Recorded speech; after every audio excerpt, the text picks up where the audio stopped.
This is News 6 at 11, getting results. Florida Highway Patrol troopers pulled over nearly 3 million drivers over the last 5 years. The violations range from speeding to driving under the influence. But who's getting pulled over the most? That's a question we get a lot. News 6 investigator Eric Sandoval poured over millions of traffic stops to find out. When Florida Highway Patrol pulls you over, I'm just seeing a traffic violation and I'm stopping you. Troopers like News 6's Steve Montiero say it's really nothing personal. I am stopping a car. I'm not stopping a person. I don't know who's driving yet. So that is always, who am I stopping?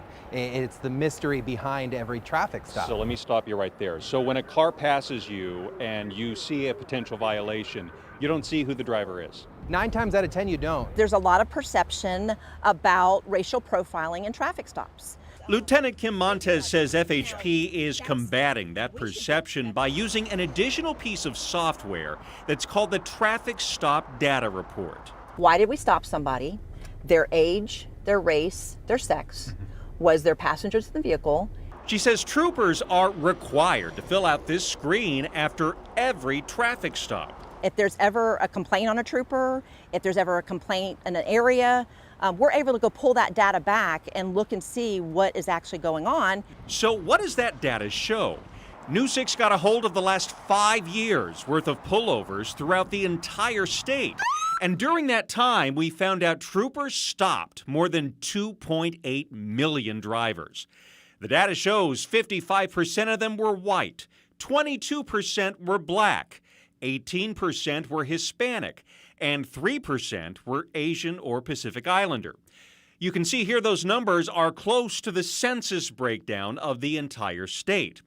But the Office of the Inspector General wanted to dig deeper and find out if the traffic stops reflected the makeup of the communities where they happened. Inspectors ended up flagging 3 troopers in the Jacksonville area. The data shows more than half of the drivers they each pulled over were black drivers. FHP leaders investigated and they reported back that 2 of them worked in the Drug Contraband Interdiction Unit. And they explained to the Inspector General the troopers worked in an area with a high percentage of African American inhabitants when compared to surrounding locations. They say the 3rd was cleared after a random review of dash cam recordings. Now, we asked other Central Florida law enforcement agencies, and it turns out none of them use separate tracking software like the FHP does. Some say they rely on their dispatchers for racial breakdowns, while others rely on their citations and on warnings. And that means pullovers where there were no citations are not included. In the newsroom, Eric Sandoval, getting results, News 6.